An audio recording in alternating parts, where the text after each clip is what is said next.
कावेरी सावल्यामध्ये सगळ्यांचं खूप मनापासून स्वागत। चला मंडळी, आज चेरी ब्लॉसम फेस्टिवलला जाऊया। मार्चचा शेवटचा आठवडा ते एप्रिलचा पहिला आठवडा या कालावधीत हा उत्सव इथे वॉशिंग्टन DC इथे साजरा होतो। दरवर्षी याच कालावधीमध्ये नियमितपणे साजरा होणारा चेरी ब्लॉसम फेस्टिवल हा जणू वसंताच्या आगमनाची दवंडी देणारा ऑफिशियल दूतच म्हणा ना। काय पार्श्वभूमी आहे बरं या उत्सवाची, तर 1912 साली जपानने अमेरिकेला चेरी ब्लॉसमची 3000 झाडं भेट दिली आणि ही रोपटी पोटोमॅक नदीच्या टायडल बेसिन या ठिकाणी लावली गेली। जो आत्ता जे आपण बघतोय व्हिडिओमध्ये तोच तो भाग।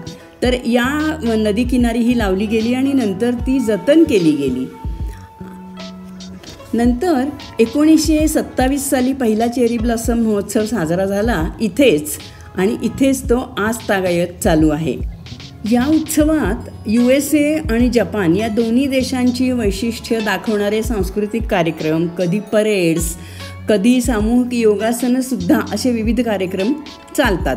आणि या महोत्सवाला दरवर्षी संपूर्ण जगातून लाखो लोक भेट देतात। या फेस्टिवलचा सगळ्यात महत्त्वाचा भाग म्हणजे पूर्णपणे उमललेला चेरी ब्लॉसमचा बहार बघणं आणि अनुभवणं। हा चेरी ब्लॉसमचा बहार किंवा ही चेरी ब्लॉसमची फुलं अत्यंत नाजूक असतात आणि हा बहर कधी फुलणार याची साधारणपणे भाकितं वर्तवली जातात आणि पर्यटकही हा संपूर्ण बहर अनुभवायला अतिशय आतुर असतात। त्यामुळे साधारणपणे 4 वीकेंड्स हा महोत्सव या बहराच्या कालावधीत चालतो।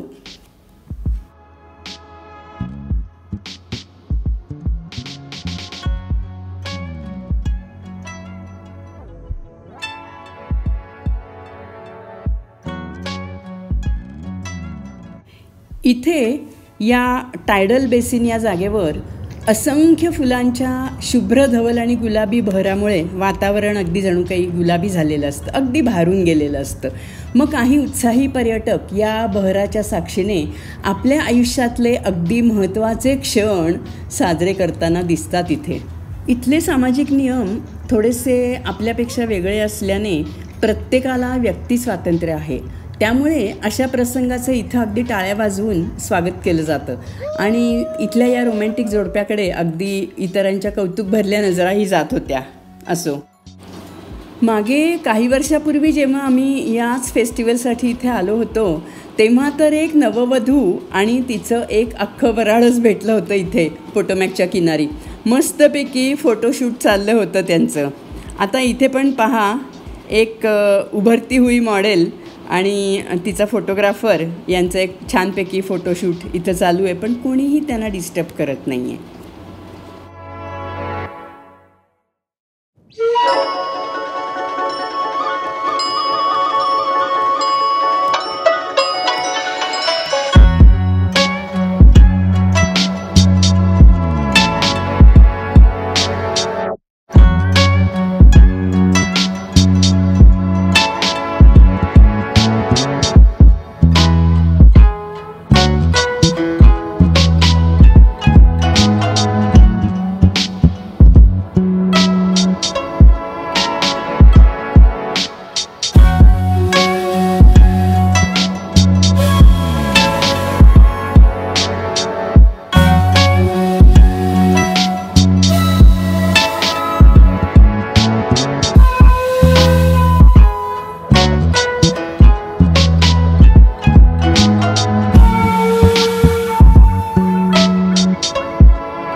तर हा ब्लॉसम फक्त या पोटोमॅक नदीच्या परिसरातच पाहायला मिळतो का?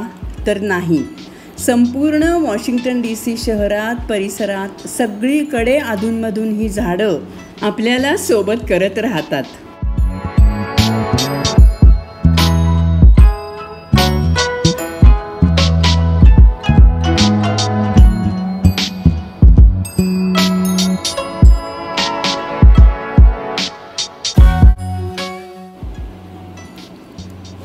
काठावर उभं राहून नदीपात्रात जर नजर टाकली तर पाण्यात ठिकठिकाणी या अशा चेरी ब्लॉसमच्या गळून पडलेल्या पाकळ्यांच्या गुलाबी लहरी अगदी लांबवर लहरताना दिसतात. फार सुंदर दृश्य असतं ते.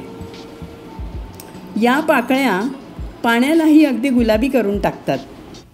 आणि हो, आपल्याला इथे चेरी ब्लॉसमच्या पडद्याआडून पांढऱ्या पिलर्सवर घुमट वागवणारी एक वास्तू पलीकडच्या तीरावर अधूनमधून दिसते नाही का? तर हे आहे जेफरसन मेमोरियल.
तर मंडळी, हा अर्थातच चेरी ब्लॉसम फेस्टिवल असल्यामुळे जिकडे पाहाल तिकडे शुभ्र धवल आणि गुलाबी फुलांनी नटलेली चेरी ब्लॉसमची झाडंच आपल्याला बघायला मिळतील. आणि आम्हीसुद्धा याच फुलांच्या बहराचा आनंद घेत भरपूर पायपीट करून जेव्हा या जेफरसन मेमोरियलपाशी पोचलो तेव्हा लक्षात आलं की अरे, हेच मेमोरियल, हीच बिल्डिंग आपल्याला बऱ्याच वेळापासून अगदी लांबून दिसत होती. आणि हळूहळू लक्षात आलं की हा बहर आता संध्याकाळच्या रंगात रंगायला लागला आहे. मग आम्हालाही परतीचे वेध लागले. पण याचाच पुढचा भाग पण येतोय बरं का. तर नक्की भेटूया पुढच्या भागात. थँक्यू.